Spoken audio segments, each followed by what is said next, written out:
네, 안녕하십니까. 스마트 공장 고도화를 위한 설비 관리 기술 동향 및 AI 적용 사례에 대해서 발표할 주식회사 모빙랩 이원근입니다. 감사합니다.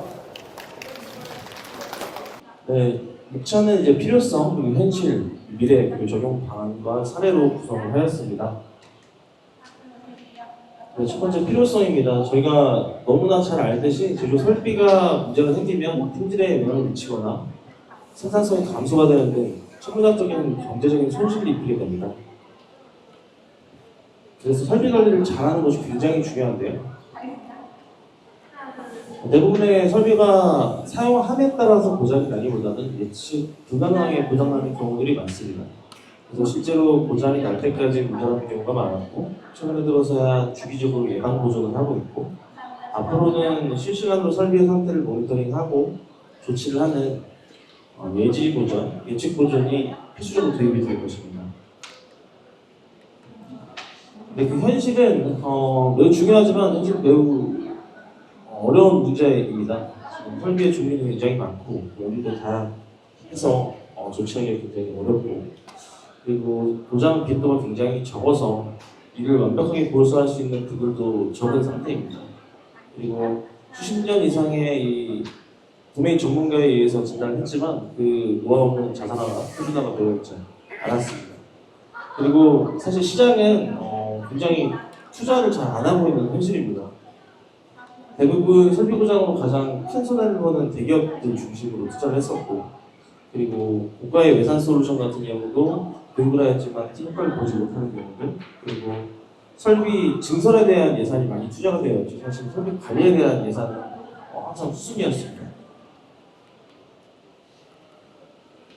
그럼 앞으로 어떻게 해야 되냐라고 봤을 때, 과거에는 다양한 회전체 그리고 다양한 데이터 종류, 진동 전류, 그리고 DAQ, 그다음 도메인 전문가 컨설팅을 통해서 진행을 했었는데, 최근에 들어서는 이제 데이터가 많이 쌓이고, 그리고 AI가 적용됨으로써 회전체 외에도 비회전체, 그리고 진동 전류 외에도 초음파나 운영 정보, PLC나 몇 회 정도 등을 활용을 하고 있고, DAQ에도 DAQ만 있는 것이 아닌 엣지 디바이스로 엔진을 넣어서 활용할 수 있는 이런 부분들, 이 부분이 있으면 당연히 데이터 분석가분들도 함께 했었어야 되고요. 이런 식으로 점차 발전을 하고 있습니다. 진동 센서 같은 경우는 회전체 중심으로 진행을 하고 접촉식으로 설치를 해서 진행을 하였고, 특히 주파수 특성이 굉장히 강하기 때문에 회전체의 특성을 파악하기에 굉장히 유리하였습니다.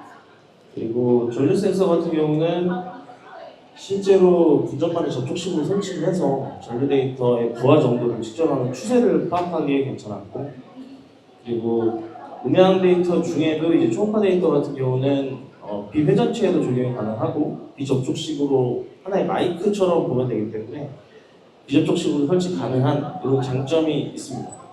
보시는 바에 따라서 필요한 센서의 종류, 그리고 설비의 종류, 그리고 문제의 종류에 따라서 필요한 센서를 정의를 하고 설치를 해서 진단하는 것들이 최근에 많이 도입이 되고 있습니다. 저희가 주로 활용하는 최근에 이제 좀 음향 데이터를 좀 설명을 드리면, 설비에서 작동할 때 발생하는 소리를 수신을 합니다. 기존에 알던 초음파를 쏘고 받는 관점이 아니고 발생하는 소리를 듣고, 특히 2만헤르츠 이하의 소음 데이터들은 모두 제거를 하고 2만헤르츠 이상의 고주파 대역의 소리를 듣습니다. 그래서 실제로 공장에 가보면 소음이 굉장히 커서 정상과 이상을 구분하기 굉장히 어려운데, 우리가 듣지 못하는 데이터를 보고서 지금 이 설비가 좀 이상하네 라는 특징할 수 있는 장점이 있습니다. 예를 들어서 베어링 마찰의 경우로 보게 되면 이달료가 부족하거나 이물질이 들어갔을 때 그 베어링이 충돌을 하기 시작을 하는데, 충돌을 하기 시작할 때 철관처리 부딪혔을 때 초음파가 발생을 합니다. 그리고 이게 누적이 되게 되면 베어링이 깨지게 되는데, 깨졌을 때는 사실 초음파 외에도 진동, 소음 다 발생하는 상황들입니다.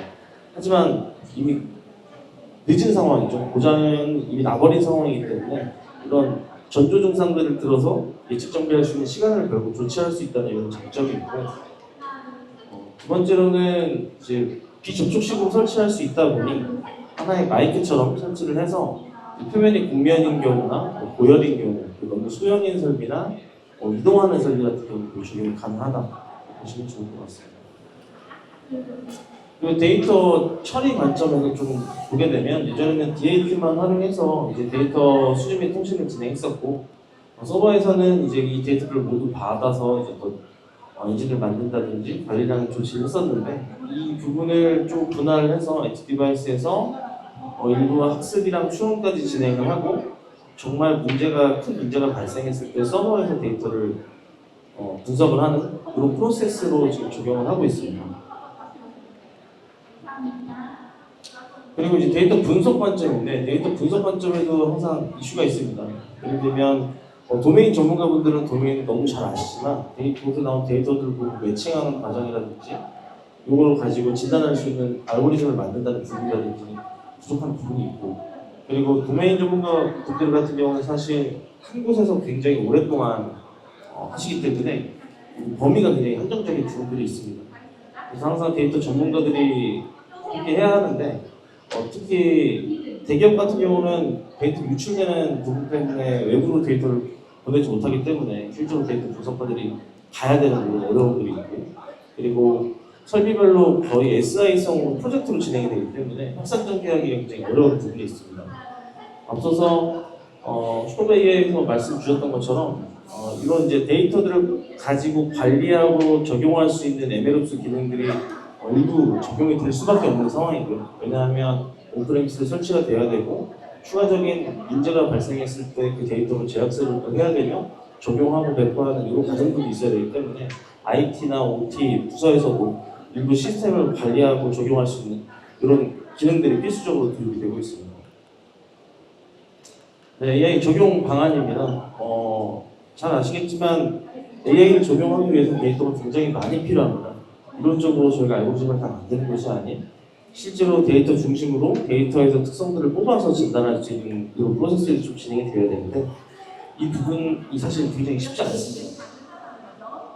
저희가 처리하는 방식을 조금 더 살펴보면 맨 아래는 이제 진동 데이터입니다. 이게 진동 데이터의 정상이나 비정상 우리 눈에 보이기 때문에 우리가 이상하네라고 감지할 수 있는 부분들 그리고 전류 같은 경우도 전류값들이 튀는 경우들을 볼 수가 있습니다. 그리고 음향 데이터 같은 경우도 이런 전조 증상들이 발생하는데 사람들이 이 모든 환경을 눈으로 보고 검출하기가 어렵기 때문에 실제로 AI가 도입이 필요한 부분이라고 봐주시면 좋을 것 같고요.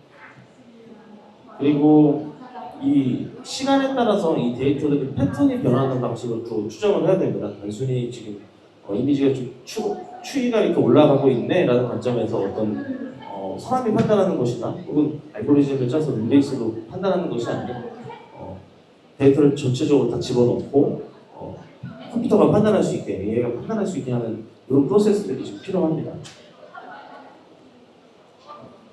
실제로 적용을 하기 위해서는 보장 데이터가 최우선적으로 필요합니다. 사실 보장이 확보가 되지 않으면 정말 이게 가능하냐 검증하고 투자하고 도입하기 굉장히 어렵기 때문에 실제로 저희가 방문을 해서는 설비 문제로 가장 피해가 큰 설비도 설정하고 필요한 센서를 설정을 하고 그 뒤에 이제 실증에 대한 기획을 하는데 굉장히 많은 노력을 합니다.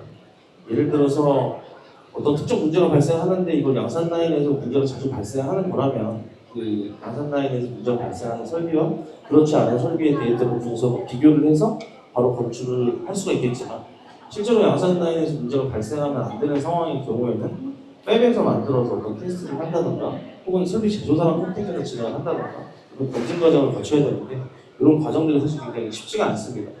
그래서 설비 관리 측면에서 크게 두 가지로 봤을 때 첫 번째로 품질에 영향을 미치는 경우 완전 극단적으로 제어까지도 필요한 경우 같은 경우는 이렇게 POC를 좀 타이트하게 해서 적용하는 부분들이 있고 두 번째 같은 경우 설비 보존 관점에서 설비가 멈추면 안 된다라는 관점에서는 사실 가장 손쉽게 적용할 수 있는 부분은 AI도 아닌 필요한 센서들을 붙이고 그 센서의 추이들을 분석을 하면서 사람이 직접 눈으로 보면서 조치를 하는 거죠. 혹은 어떤 일정 부분의 스레시홀드만 걸어서 실제로 저희가 AI 도입이 목적이 아니고 설비 관리를 잘하는 것이 목적이기 때문에 그런 방식의 제안을 저희가 드리고 있습니다. 실제로 POC를 하기는 굉장히 어려운 부분이 있고 그래서 품질 측면이라든지 아니면 생산성 생산 시간에 대한 문제라든지에 따라서 접근을 좀 다르게 하고 있는 상황입니다.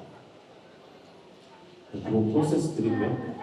그래서 말씀드리는 부분은 왼쪽부터 보시게 되면 지금 도입에는 사실 센서도 설치가 안 되어 있는 곳들이 굉장히 많이 있습니다. 저희가 뭐 삼성 디스플레이나 LG 엔솔이나 회사들 가보게 되면 진동 센서는 대부분 설치가 되어 있습니다. 사실 되어 있지만 그 데이터 분석한 결과를 얻어 좋지 쉽게 하지 못하는 경우도 많이 있고 음향이나 조류 센서 설치가 안 되는 것들도 많이 있는 상황이어서 실제로는 센서를 설치하고 데이터 모으는 게 DT가 가장 필요합니다. 그래서 추이만 보고 진행을 하다가 실제로 어떤 문제가 발생을 했을 때 실제로 데이터를 다 열어보는 거죠. 열어봐서 어떤 패턴으로 됐는지 보고 이런 패턴이 나오면 알람을 주자라고 지금 시스템에 정밀 분석이 들어가고 궁극적으로는 이제 통합 모니터링 시스템을 구축을 하면서 상태가 어떤지 어떤 조치를 해야 하는지 이런 것들에 대해서 조치할 수 있는 이런 프로세스들로 좀 진행을 해야 한다고 생각을 하고 있습니다. 특히나 통합 모니터링으로 한 번에 다 들어가면 너무 좋지만 이게 그 비용적인 측면도 있어서 단계별로 진행하는 것이 유용할 것으로 생각하고 있습니다. 네, 그 다음은 이제 적용 사례인데요. 음향 데이터 같은 경우를 보시게 되면 가로축은 시간, 세로축은 이제 주파수 대역입니다. 음향 데이터를 시각화한 모습인데 하단의 빨간색 부분은 가청 주파수 대역되어 있고 상단의 파란색 부분은 초음파 대역되어 있습니다. 보시게 되면 정상이랑 이상 같은 경우에 소음 대역대에서 구분하기는 굉장히 어렵지만 초음파 대역들을 보게 되면 정상과 이상의 부분이 우리 눈으로도 가능하고 그리고 실제로 다른 종류의 이상까지도 구분할 수 있는 이런 서비스를 현재 진행을 하고 있습니다. 특히 S사의 이제 진공 펌프 같은 경우인데 진공 펌프 같은 경우는 표면이 80도까지 올라가고 그리고 공면이어서 사실 여기다 진동 센서를 붙일 수가 없었습니다. 카메라도 설치할 수가 없었고 그래서 이제 음향 데이터를 가지고 저희가 고장을 12시간 전에 진단한 그런 사례가 있어서 실제로 고장이 발생하면 아예 설비를 교체하고 생산품도 다 버려야 되는 폐기 처분을 해야 되는 상황들이었는데 이 부분을 잡았던 경험이 있고요. 그리고 이제 S사 SDI의 이제 커팅 공정입니다. 놓친 금형으로 이제 양극재랑 음극재를 커팅하는 공정인데 이 커팅이 계속되다 보면은 마모가 되고 마모가 심해지면 품질에 영향을 미칩니다. 그래서 품질에 영향을 미치기 전에 교체를 하는데 이 금형의 금액이 굉장히 고가입니다. 그래서 양극, 음극 했을 때 약 1억 정도 들어가고 한 달에 한 번 교체를 할 때 1억이니까 1년이면 설비 한 대에 12억의 유지보수 비용이 들어가는데 이 마찰 정도에 따라서 어느 정도의 교체를 해야 되는지를 알려줌으로써 저희가 이제 유지보수 비용을 적용한 상황이고 그리고 이것도 디스플레이사인데 저희가 소형 노트북이나 휴대폰의 이제 액정을 봤을 때 액정을 다 만든 뒤에 이제 노트북 제조사나 휴대폰 제조사로 보내게 되는데 그 전에 그 내면의 옆면이 매끄럽지가 않습니다. 매끄럽지가 않아서 연마 툴로 연마를 하는데 마찬가지로 이 연마 툴도 마모가 많이 되면 품질에 영향을 미치기 때문에 어느 정도까지 연마가 됐는지 측정할 수 있는 부분을 저희가 음향 데이터로 처리한 그런 사례들이 있습니다. 그리고 다양한 분야에 쓰이고 있는 이제 액추에이터, 볼스크류 액추에이터인데 볼스크류 액추에이터가 내부에 이제 베어링 문제가 발생한다든지 LM의 베어링이 문제가 발생한다든지 축의 문제가 발생한다든지를 파악한 경험이 있고 이 부분 같은 경우는 진동 센서라고 비교를 해봤는데 그런 미세한 마찰이 시작됐을 부분은 사실 진동을 발견하기가 어려웠습니다. 그렇게 적용한 사례가 있다고 봐주시면 좋을 것 같습니다. 그리고 이제 배터리 2차 전지에도 마찬가지로 이제 초음파 용접기가 있는데 초음파 용접기를 용접이 잘 됐는지 안 됐는지 판단하는데 저희가 초음파 데이터를 활용한 경험이 있고요. 그렇게 하고 이제 믹서기입니다. 믹서기 같은 경우는 이제 하단에 모터랑 기아 박스랑 그리고 실제로 블레이드가 회전을 하는데 블레이드가 회전을 하는 양 위쪽에 고속으로 회전을 하다 보니 이 원자재들이 블레이드에 묻어서 쪽으로 과부하되는 경우들이 많이 있습니다. 그렇게 되면 양 위 아래쪽에 베어링의 문제가 발생하는데 이 문제를 조기에 발견하는 그런 사례가 또 있고요. 그리고 타이밍 벨트도 마찬가지입니다. 타이밍 벨트 같은 경우도 이제 과부하가 걸려서 이제 헛도는 경우들이 있는데 그렇게 되는 경우에 그 순간을 파악을 해서 지금 타이밍에 맞게 제어할 수 없는 상황이다라는 것을 저희가 문제한 사례가 있고요. 그리고 이제 여기도 2차 전지 쪽인데 볼 베어링입니다. 코터라고 그 원재료 그 양극재, 음극재들의 활물질을 입히고 붙이는 과정에 있는 롤러인데 롤러의 양쪽 끝에 이제 베어링들에 대한 결함들 조기에 발견할 수 있는 결함들을 측정을 했습니다. 특히 이쪽도 코터이기 때문에 이 온도가 굉장히 높습니다. 온도가 높아서 너무 붙일 수가 없는 이런 상황들이어서 농양들이 천천히한 그런 사례들이 있고요. 그리고 무선 진동 같은 경우는 워낙에 잘 아시겠지만 삼축 진동 센서를 활용하여서 지금 속도, 가속도, 그리고 FFT를 한 결과들을 팩터들로 보면서 결함을 진단을 하고 있습니다. 하지만 사실 iOS 규정에 굉장히 규정도 있고 표준도 있고 하지만 현장에서 적용하기는 쉽지 않았던 부분은 각 공식이 있는 상황에서 센서를 많이 갈아야 했었습니다. 그래서 실제로 그 공식에 맞게 진단하기 굉장히 비용적으로 어려운 부분이 있었고요. 두 번째로 그렇게 하더라도 사실 공정에서 이미 나오는 데이터들이 굉장히 많은 노이즈를 끼기 때문에 적용하기 좀 어려웠던 그런 사례들이 있습니다. 그래서 최근에는 저희가 무선 진동 센서를 활용을 해서 하나의 추이만 보고 있는 상황입니다. 정밀 진단보다는 간이 진단 정도로 보시면 좋을 것 같고 그리고 팩터들 같은 경우도 다양한 전처리를 해서 그 중에서 가장 유의미한 팩터로 좀 가이드를 드리고 있는 이런 상황으로 봐주시면 좋을 것 같습니다. 기본적으로 모터 같은 경우 모터의 축힘이라든지 베어링 문제 같은 경우를 문제가 난 상황에 대해서 모터 그 진동 센서로 검출하기 때문에 사실 진동 센서가 굉장히 많이 보급이 되어 있는 상태이고 그리고 그와 맞물려 있는 이제 팬의 문제 같은 경우는 굉장히 심한 떨림이 발생하기 때문에 좀 가능한 상황입니다. 네.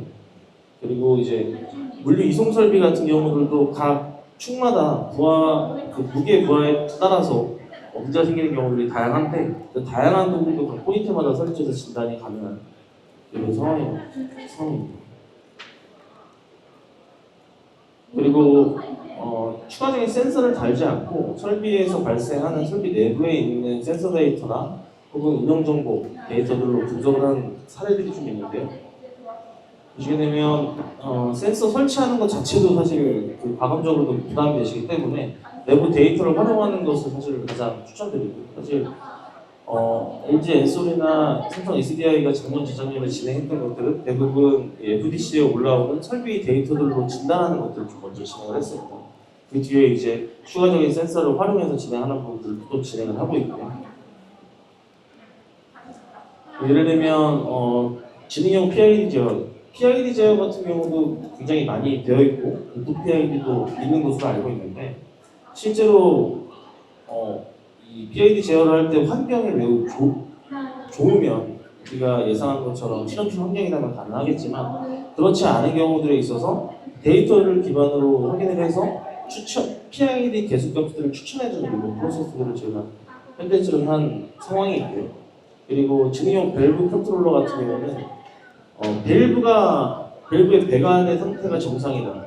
왜냐면 아니다를 구분을 하는데 슬레이브가 쌓이게 되면 실제로 저희가 제어하는 만큼의 정상 제어가 안 되거든요. 그렇게 되면 산소랑 이제 원재료랑 배합해서 열을 내야 되는데 그 배합비가 안 맞으면 최적의 효율이 안 나오고 이산화탄소도 나오는 이런 환경적인 문제까지 발생을 하기 때문에 요 밸브에 대한 정보들을 다 받아서 지금 밸브의 상태가 슬레이브가 끼지 않고 정상인지 아닌지 판단을 할 수 있는 이런 사례도 있습니다.